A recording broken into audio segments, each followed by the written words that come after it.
मैं विनोद झा अपने इस चैनल ग्रह विग्रह में आप सभी का स्वागत करता हूं। दर्शकों, आज के इस वीडियो में मैंने दो अत्यंत महत्वपूर्ण प्रश्नों के उत्तर देने का भरपूर प्रयास किया है, जिसमें सबसे पहला प्रश्न यह है कि हमें कामयाबी कब मिलेगी, अर्थात हमें सफलता कब मिलेगी।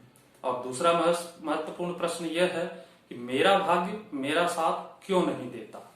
ये दो ऐसे प्रश्न हैं कि हर व्यक्ति के जीवन में कभी ना कभी आते ही हैं। तो आपसे मेरा यही निवेदन है कि इस वीडियो को आप अंत तक अवश्य देखें, तभी आपको मेरे द्वारा कही गई बात समझ में आएगी और आप किसी निष्कर्ष पे निकलेंगे। तो चलिए, आपका ज्यादा समय न लेते हुए सीधे सीधे मैं अपने इस मुद्दे पर आता हूं।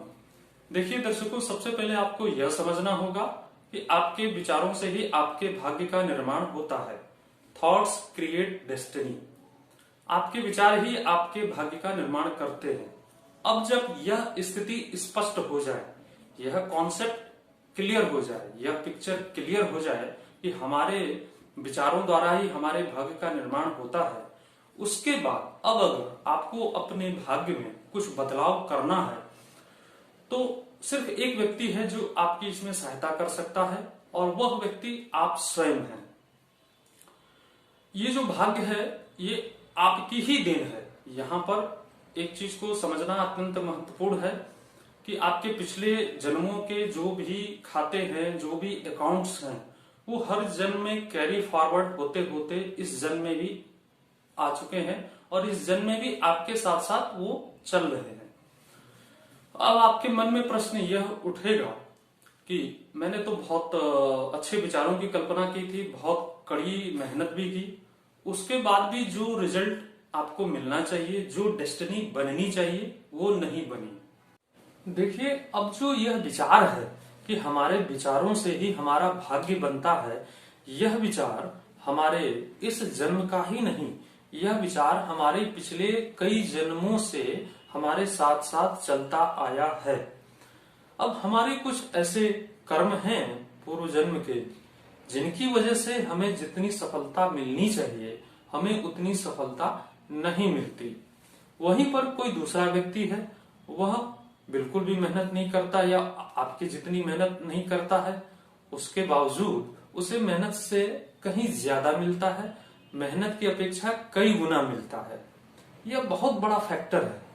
इसे आप समाप्त नहीं कर सकते, इसे आप डिलीट भी नहीं कर सकते और इसे आप इग्नोर भी नहीं कर सकते, और मेरी समझ से इसे आपको इग्नोर करना भी नहीं चाहिए, क्योंकि जब भी आप इसे इग्नोर करना प्रारंभ करते हैं, अर्थात अनदेखा करना प्रारंभ करते हैं, तभी से आपकी परिस्थितियां आपके विपरीत होना प्रारंभ हो जाती हैं। क्योंकि जब आप इग्नोर करते हैं तब आप दुखी हो जाते हैं, और जब आप दुखी हो जाते हैं तो आपके मन में कई प्रकार के विचार उत्पन्न होना प्रारंभ हो जाते हैं। बहुत लोग कहते हैं कि कड़ी मेहनत करो सफलता मिलेगी, मेहनत करो सफलता मिलेगी, लेकिन सफलता नहीं मिलती। आपके मन में भी विचार उत्पन्न होते हैं कि मेरी इतने मेहनत करने के पश्चात भी मुझे सफलता नहीं मिलती, इतनी कड़ी मेहनत करने के पश्चात भी, सारी प्लानिंग करने के बाद भी सफलता नहीं मिलती। अब आपके मन में कई प्रकार के विचार उत्पन्न होंगे। वो विचार दुख, निराशा से भरे हुए विचार उत्पन्न होंगे। अब यहाँ पर आपको एक चीज ध्यान रखनी है, जो मैं बार बार रिपीट कर रहा हूं, कि हमारे विचारों से ही हमारे भाग्य का निर्माण होता है। और कैसे होता है, इसको अब आपको यहां से गहराई से समझना पड़ेगा। अब आपको करना क्या है, यहां पर ध्यान देने वाली क्या बात है, जहां से आप अपने स्तर से नीचे न गिरें। देखिए, पिछले जन्म के जो भी खाते हैं, जो भी कर्म है, उनका आपके जीवन पर प्रभाव तो है ही, और उसका आपके जीवन में एक बहुत बड़ा रोल भी है। इसको आपको एक्सेप्ट करना होगा। अब इसको एक्सेप्ट करते हुए एक बात का हमेशा ध्यान रखना है कि इन बातों को ध्यान में रखते हुए आपके मन में अब किसी प्रकार के ऐसे विचार उत्पन्न न हो कि मेरी किस्मत खराब है, मैंने बहुत कड़ी मेहनत की फिर भी मुझे कुछ नहीं मिला, मैं कमजोर हूं, शायद मेरी क्षमता में ही कहीं कमी है। इस तरह के विचार आपके मन में नहीं आने चाहिए। उन विचारों को देखते हुए, जैसा मैंने पहले आपको बताया कि आपके जीवन में जो भी पूर्व जन्म के कर्म के खाते हैं, उनको देखते हुए आपको इस जीवन में जितनी भी सफलता मिल रही है, उसके हिसाब से, उसको देखते हुए आपके मन में इस तरह के नकारात्मक विचार नहीं आने चाहिए कि मेरी किस्मत खराब है, मेरी किस्मत ही फूटी है और मेरा कुछ नहीं हो सकता है, मैं ही कमजोर हूं, मेरे अंदर में ही शायद वो क्षमता नहीं है। ऐसे विचार नहीं आने चाहिए। उसके बाद ही आपकी डेस्टिनी क्रिएट होगी, उसके बाद ही आपकी डेस्टिनी क्रिएट होगी। अब मैं आपको थोड़ा और गहराई में ले चलता हूं। अब मान लीजिए जैसे कि आपके विचार अति उत्तम हैं, आपने बहुत अच्छे विचारों की कल्पना भी की है, सब कुछ परफेक्ट है और आपको सब में 100% मिलना चाहिए, और जिस हिसाब से आप मेहनत कर रहे हैं उस हिसाब से आपको 100% मिलना भी चाहिए। लेकिन आपने मेहनत की, मिला 50%, फिर आपने मेहनत की, फिर मिला 50%, फिर मेहनत की, फिर मिला 50%। अब अगर आप यहां पर चिंता में चले गए, परेशानी में पड़ गए, आपके मन में नकारात्मक विचार आने लगे, तो अब यहां पर क्या होगा कि जहां पर आप, हालांकि इन सब का जो संबंध है वो पिछले जन्मों के कर्मों से है, इन सबका जो संबंध है, जो आपको 100% की आप मेहनत कर रहे हैं, मिल रहा आपको 50%, इन सबका जो भी संबंध है वो पूर्व जन्म के कर्मों से संबंध है। लेकिन अब आपके मन में अगर विचार ऐसे आने लग गए, नकारात्मक से भरे विचार आने लग गए, वहम में पड़ गए, तो आपका क्या होगा? सबसे पहले आपका कॉन्फिडेंस लेवल गिरेगा। कॉन्फिडेंस लेवल गिरेगा तो आप अपसेट फील करेंगे, अपसेट फील करेंगे तो निश्चय ही आपके मन में नकारात्मक विचार उत्पन्न होंगे। अब जब नकारात्मक विचार उत्पन्न होंगे तो सीधी सी बात यह है कि प्रेजेंट के थॉट से ही तो आपकी डेस्टिनी बननी है। प्रेजेंट, बहुत ध्यान से समझिए इस चीज को, प्रेजेंट के थॉट से ही तो आपकी डेस्टिनी बननी है। आप सोच तो ये रहे हैं कि 100 में से मुझे 100 मिलना चाहिए, लेकिन अब यहां पर बाधा तो ये है कि आपके पिछले जन्मों के जो कर्म हैं उनके हिसाब से 100 में से आपको 50% मिल रहा है। लेकिन आप प्रेजेंट में जो थॉट क्रिएट कर रहे हैं, प्रेजेंट में आप थॉट यही क्रिएट कर रहे हैं, जो आपके मन में चिंता आ रही है, कॉन्फिडेंस लेवल गिर रहा है, तो प्रेजेंट के थॉट से ही तो डेस्टिनी बननी है। अब यहां पर क्या होगा कि जहां पर आपको 50% मिल रहा था, आपके मन में नकारात्मक विचार उत्पन्न हुए, आप वहम में पड़े, आपका कॉन्फिडेंस लेवल गिरा, तो अब जहां पर 50% मिल रहा था, अब आपको यहां पर 50 से आप 40% पे आ जाएंगे, 40 से 30% पे आ जाएंगे। जहां आपको 50% मिल रहा था, अब वहां से आप 40% पे आ जाएंगे, 40% से आप 30% पे आ जाएंगे और 30% से आप 20% पे आ जाएंगे। क्योंकि अब आपके मन में जो है विचार उत्पन्न हो गए, वहम में पड़ गए, कॉन्फिडेंस लेवल चला गया और प्रेजेंट के थॉट जो आपने क्रिएट की उससे आपकी डेस्टिनी बननी है।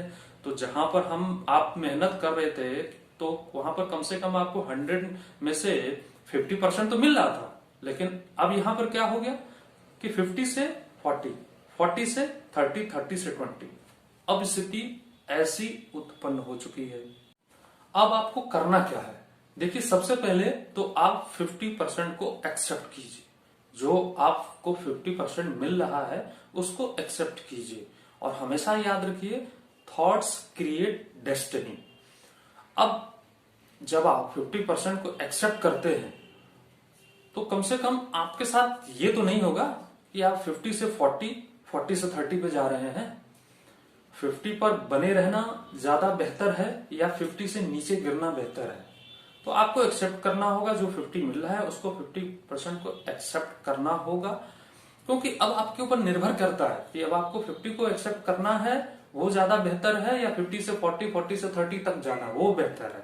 तो आप इस 50% को एक्सेप्ट कीजिए और हमेशा विचारों की शक्ति को पहचानिए और हमेशा ये याद रखिए कि मेरे पिछले जन्मों के जैसे भी कर्म हैं वो मुझे प्रभावित नहीं कर सकते। मैं अपना 100% बेस्ट दूंगा ही दूंगा। मैं अपना 100% बेस्ट दूंगा ही दूंगा और चाहे पिछले जन्म के जो भी कर्म है वो मुझे प्रभावित नहीं कर सकते। और जब आप इस तरह के विचारों को अपने मन में रखेंगे, अपने ऐसे विचारों को उत्पन्न करेंगे, तो यकीन मानिए इस तरह के विचार करने के बाद आप सीधे सीधे 50 से 60 पर जा सकते हैं, 60 से 70 पर भी जा सकते हैं, क्योंकि आपने प्रेजेंट को बहुत ही पावरफुली एक्सेप्ट कर लिया। और जब आप प्रेजेंट को एक्सेप्ट कर लेते हैं तो आप निश्चय ही 50 से 60 से 70 पर जा सकते हैं और निश्चय ही पहुंचेंगे, क्योंकि आपने प्रेजेंट को बहुत पावरफुली एक्सेप्ट कर लिया है। नहीं तो अक्सर यहां पर होता क्या है कि बहुत से लोग वहम में पड़ जाते हैं और वो फिर वो ज्योतिषों के चक्कर लगाना प्रारंभ हो जाता है। महाराज हमारी दशा क्या है, नहीं है, ज्योतिषों के पास चक्कर लगाना प्रारंभ हो जाता है, अंगूठियां वगैरह पहनना प्रारंभ हो जाती हैं, सुबह शाम धूप बत्ती अगरबत्ती। देखिए पूजा करना अच्छी बात है, धूप बत्ती अगरबत्ती भी दिखाना चाहिए, लेकिन अब आपका जो है, जो भी आपका जो अट्रैक्शन था, वो जो भी आपका फोकस था, वो आपके अपने काम से हट करके ज्योतिषों के चक्कर काटने में लगना शुरू हो गया, अंगूठियां पहनना शुरू कर दिए, दुनिया भर की। और भी आपको ये ऐसा लगेगा कि कोई मेरे खिलाफ कुछ गलत कर रहा है, कोई मेरे खिलाफ कोई काला जादू तो नहीं कर रहा है, तो आप इन सब चीजों की तरफ आप बढ़ना प्रारंभ कर देंगे। तो ऐसा बिल्कुल भी नहीं होने देना। और एक चीज देखिए, हमेशा याद रखिए, 4 चीजें हैं, जैसे मान लीजिए 4 चीजें हैं, उनमें से 3 चीज आपके फेवर में है और एक चीज है जो आपके फेवर में उतना नहीं है। कहने का मतलब ये है कि 3 चीजें ऐसी हैं जो आपके फेवर में है, आपको सपोर्ट कर रही है। सिर्फ एक चीज है जो पूर्व जन्म का कुछ कर्म है जिसकी वजह से 100 में से हमको 100 नहीं मिल पाता है। सिर्फ यही एक चीज है अनफेवर, हमारे उतने फेवर में नहीं है। लेकिन अगर आप अपने विचारों को इसके ऊपर हावी होने देंगे तो वो जो 3 चीजें आपके फेवर में थी, अब वो भी अनफेवर हो जाएंगी। पहले सिर्फ एक चीज अनफेयर में थी, वो थी आपके पास्ट। जो आपका पास्ट था वो सिर्फ आपके अनफेवर में था। लेकिन अब आपने अपने विचारों, अपने मन में इस विचार को इतना प्रभावित होने दिया कि अब जो ये 3 चीजें जो आपके फेवर में थी, अब ये भी अनफेवर में हो जाएंगी। बहुत ध्यानपूर्वक को आप समझिएगा, बहुत ध्यानपूर्वक। जो पहले एक चीज पास्ट की थी वो हमारे फेवर में नहीं थी, लेकिन आपने विचारों को इस तरह प्रभावित किया कि वो जो 3 चीज हमारे फेवर में थी वो भी अब अनफेवर हो गई। तो ऐसा नहीं होने देना है। अपने मन की शक्ति को पहचानना है, अपने विचारों की शक्ति को पहचानना है। थॉट्स क्रिएट डेस्टिनी तभी होगी जब आप वर्तमान में जिएंगे, वर्तमान को एक्सेप्ट करेंगे, तभी थॉट्स क्रिएट डेस्टिनी होगी। और ये बिल्कुल याद रखिए, थॉट्स क्रिएट डेस्टिनी होती ही है। तो आज का यह वीडियो आप लोगों को कैसा लगा मुझे अवश्य बताएं, मुझे कमेंट में अवश्य लिखें। शायद हो सकता है मैंने इसका भरपूर प्रयास किया है इन 2 प्रश्नों का उत्तर देने के लिए। और आपको ये वीडियो पसंद आए तो इसे सब्सक्राइब करें, कमेंट में लिखें। ओम नमो भगवते वासुदेवाय।